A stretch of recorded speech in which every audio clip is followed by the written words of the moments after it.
Hi everyone, this is Lila.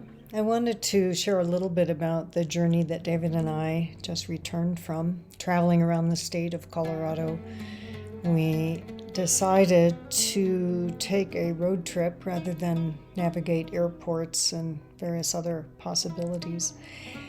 And I wanted to share this because there's a few reasons to incorporate vacation time, so to speak, or trips with a principle or a vision of sacred activism. So that's what I wanted to do. This influence came from a couple of dreams, as well as an intention to work more specifically with sacred activist principles beyond the Star House and to pursue one of our favorite phrases related to Star House, rooted here, relevant everywhere.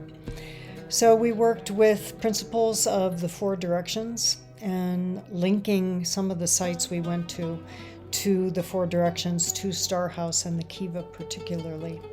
So this is a little bit about our journey, and it's really to inspire all of us to go out, whether it's for the afternoon to a place you love or on a journey, and to take something of a sacred, active prayer with you that we can continue to contribute in these amazing times to something that has heart and vision.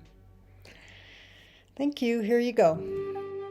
We begin on the river. What a glorious time with our very special friends, Susie and Mark.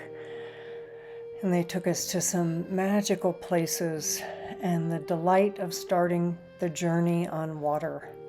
Continuing that journey up into Glenwood, to the hot springs, and then over to the far western part of the state near Utah, but still in Colorado. Gateway, with the most remarkable rock formations called the Palisade. Felt very much like a holy place. This is where we began to do some of the beginning work with feeling into our determination to create ceremony, to walk up into the hills, to place on the ground this square white portal to enjoy the wildlife,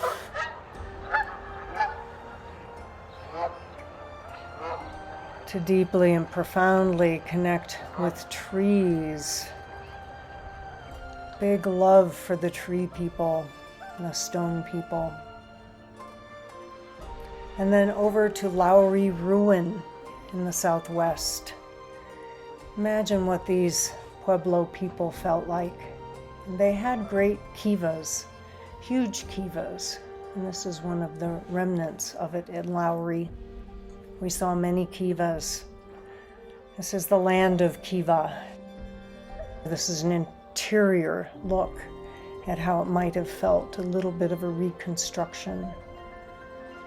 5 days in Mesa Verde. You can see the beginning of this particular cliff dwelling, different perspectives of it. This is the one that has 80 rooms when you go back into it. Large, magnificent structures. A bit of a mystery as to where these people went when they left these caves. The Hopi and the Navajo say they just migrated into the tribes a bit further south. All these kivas, it was so special. This is what a kiva would look like when they were on the plains. And this is a look at a little township, really. So we felt like we were crossing thresholds, walking in Mesa Verde across some amazing threshold opportunities to feel into portals of the natural world that you could sit in and feel the shape of, to feel their texture and the stories they held. We deeply enjoyed the ceremonial work that we did at Mesa Verde and around this park.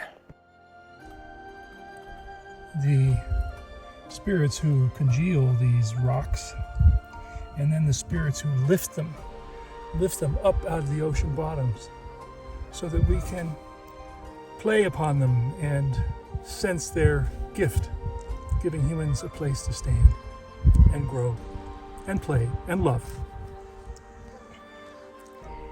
Do we bring this pattern of the four directions and of plants, of the crystalline structure of earth in the center, with the sphere of earth, of water from sacred places, plant substances gathered from all over the world to honor sacred sites, to honor the four directions, the earth, the air, the fire, the water. Remember and return to the sacred.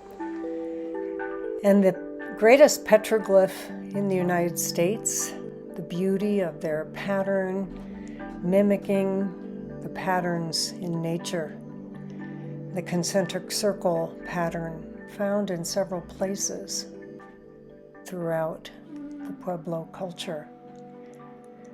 And then the opportunity to gaze. And again, opening a portal, the sense of portal in this place that moves around in all these directions. So extraordinary. Send a dream body to us to converse so that we may thank you, express our gratitude for your uplift. And to thank the elements and the four directions and the magnificence of this place.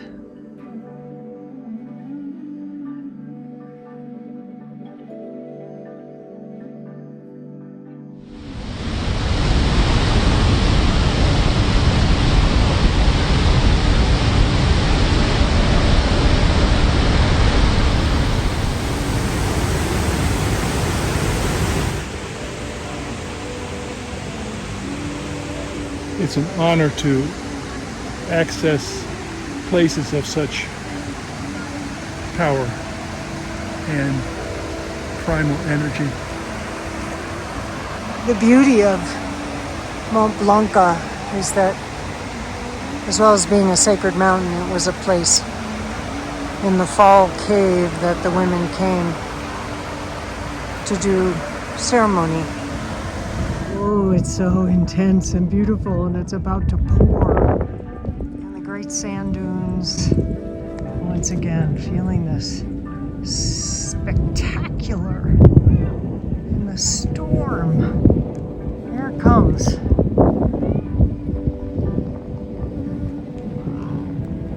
It's about to pour.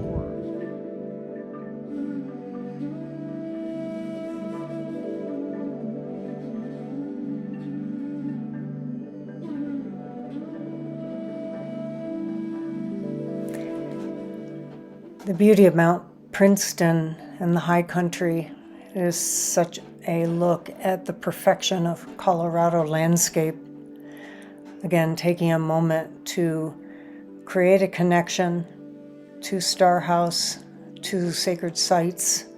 Here, the Garden of the Gods, the Kissing Camels, and these magnificent rock sculptures that let us know how old the formation of Earth is, and allow us to bring back to our places of worship, of sacred sanctuary, to the Star House, to bring back connection to these other remarkable places in this state, and the kiva echoing from our kiva to the many kivas, in order that we can bring light, blessing, and celebrate joy in the world.